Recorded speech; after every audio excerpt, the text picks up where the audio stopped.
Hi, so now we have another challenge on our way to 2600. So now it's Mr. Jose Manuel that we're trying to beat right here. Let's go for the open Sicilian, one of the most exciting openings in chess. Bishop to d7.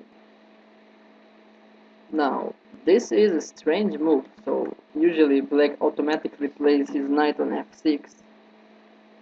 Bishop d7 is okay, not a bad move, but now I can choose between just keeping my development with knight c3 or constructing this hedgehog position, but I really feel like going for the most principled way to develop my pieces. a6. Okay, so this guy is like decided to not develop pieces in this game. Let's try to punish him. Let's play aggressively. Bishop g5. I'm not even sure this move is so amazing, but I'm just trying to go for a long castling, develop my queen, and making long castle. Usually this is the most aggressive way and principled way to face all kinds of Sicilian defenses. So let's see what he will do. If he chases my bishop, I could just drop back to h4. Nothing very dramatic happened there. Yeah, let's play bishop h4. And if he goes g5, I just go bishop g3.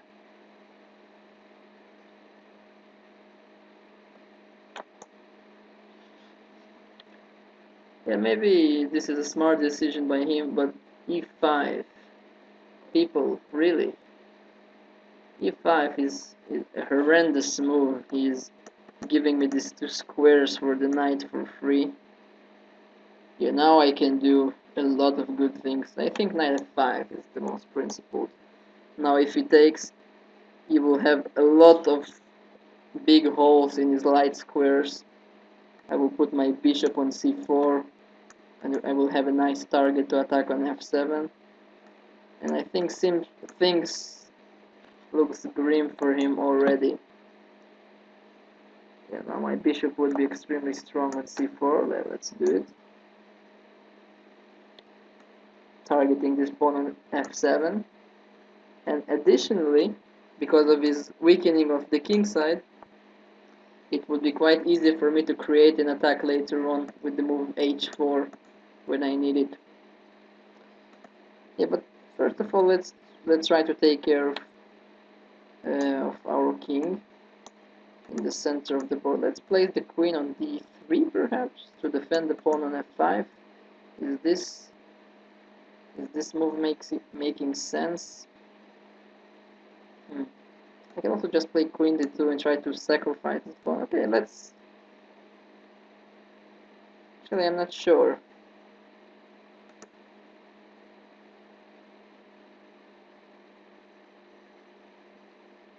Yeah, let's try queen d3. So my point is to prepare the move long castle once again, pressuring up on the open files.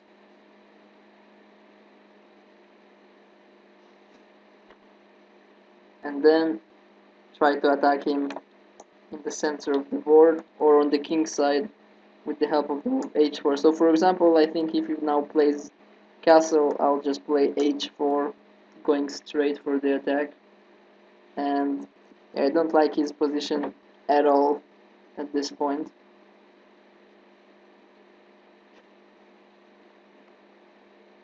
The biggest difference in our position, in like between his position and mine, is this bishop on c4, which is like a monstrous bishop aiming at his f7 pawn. Now he's playing rook to b8, so I just don't see the point of this move, because he could also play the move pawn to b5 immediately, so this to me seems like a waste of time. Let's play h4.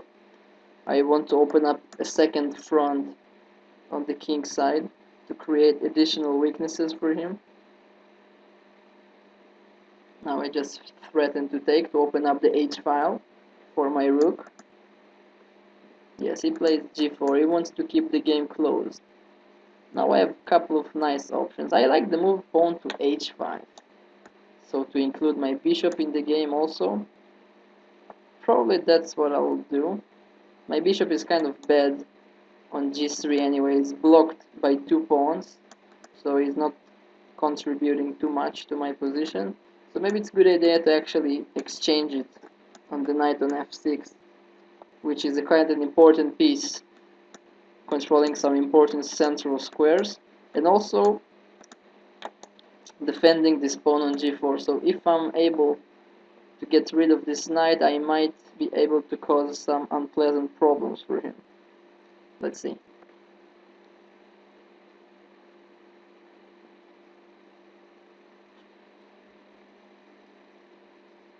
Knight d4.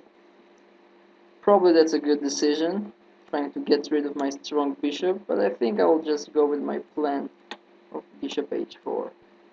Now I really want to trade on f6. Maybe I won't do it immediately. I will do it when it would be convenient for me. Please notice that he cannot take the pawn on h5 because then I has an intermediate move bishop takes e7 followed by rook takes h5 winning the knight. So that's definitely not an option.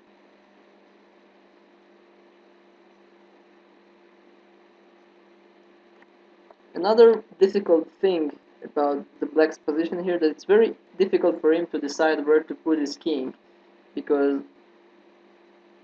on the king side is not safe, in the center is also not so safe because I have a lot of open lines, and the queen side is not allowed anymore. So if I queen to d7 attacking my pawn, I think this is a good time. This is a good moment to take this knight off and to place my knight perhaps on e4.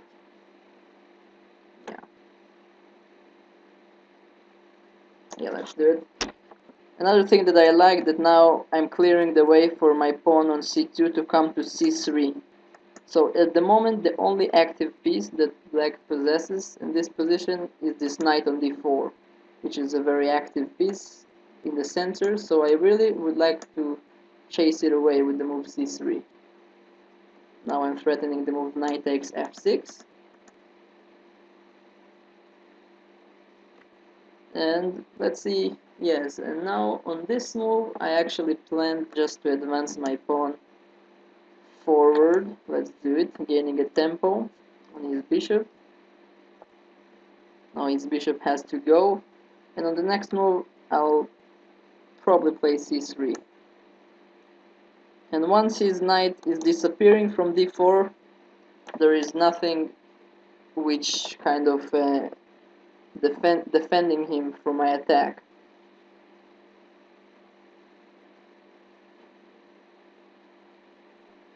Yeah, now the knight has to capture my bishop probably. If the knight just go away, I'll take the pawn on d6 for free. So let's see what he does. I'm a bit surprised that he's thinking so much, because at this moment I don't see alternatives to this capture. So finally he did it. And now I think this pawn on d6 just drops on the next move. I have just too much pressure on this pawn. Probably I will try to defend it with the move bishop c7. But then I will probably just take it and go for the end game with the pawn up, and I think I have a very good winning chances. Okay, he tries to defend the pawn this way, but it's not really defending the pawn. Yeah, so let's take it.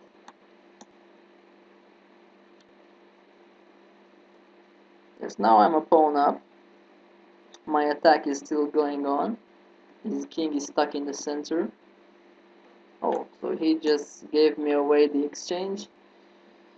Yeah, but this is not really helping him. Now I have the exchange and the pawn up, and this is just a technical position. It should be quite easy for me to win this one.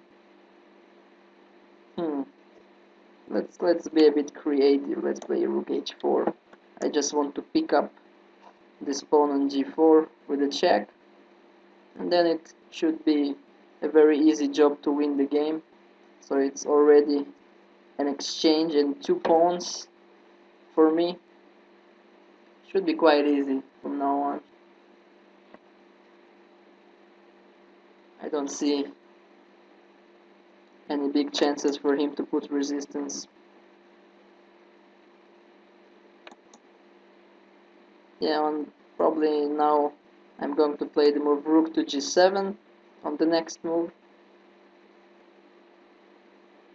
And I will also probably pick the pawn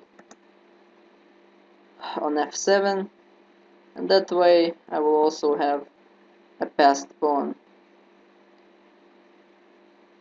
Yeah, let's just do it. I have so many ways to win, but it really doesn't matter by this point. I think I will also exchange the rooks, just to be completely safe. He took 1 pawn on f2, but it really doesn't make a whole lot of difference.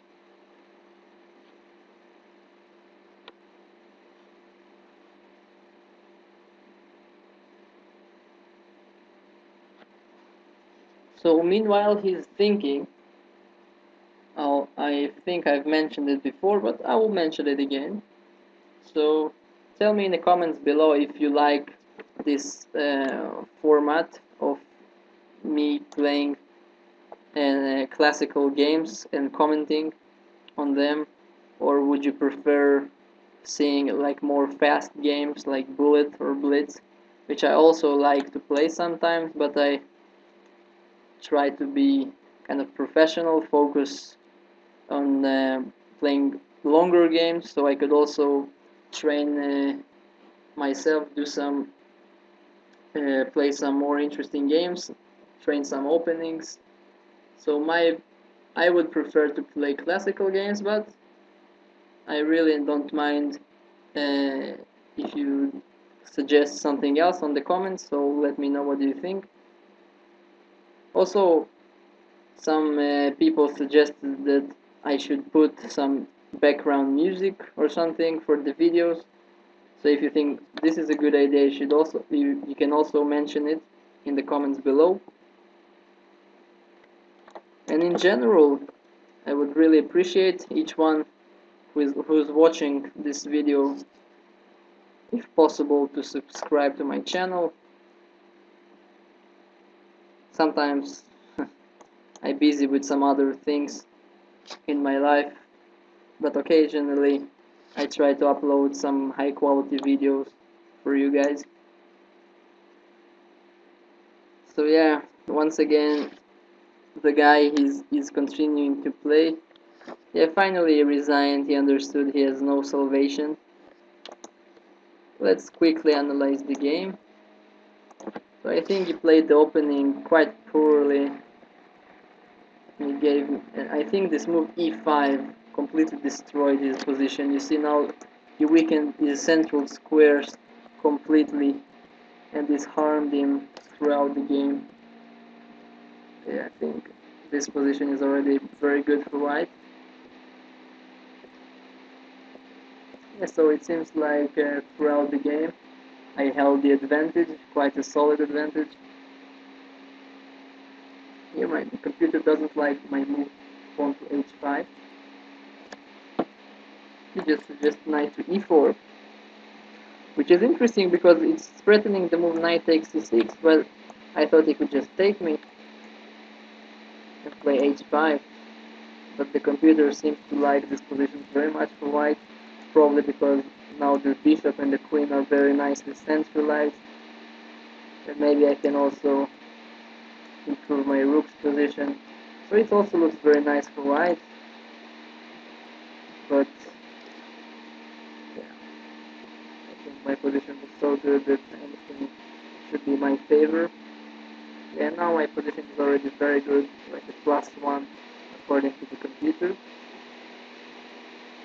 here after c3, I think this position is already winning for me, because even if you play the right move, bishop c7, as I suggested, I can just take, exchange everything, and this endgame is extremely bad for black.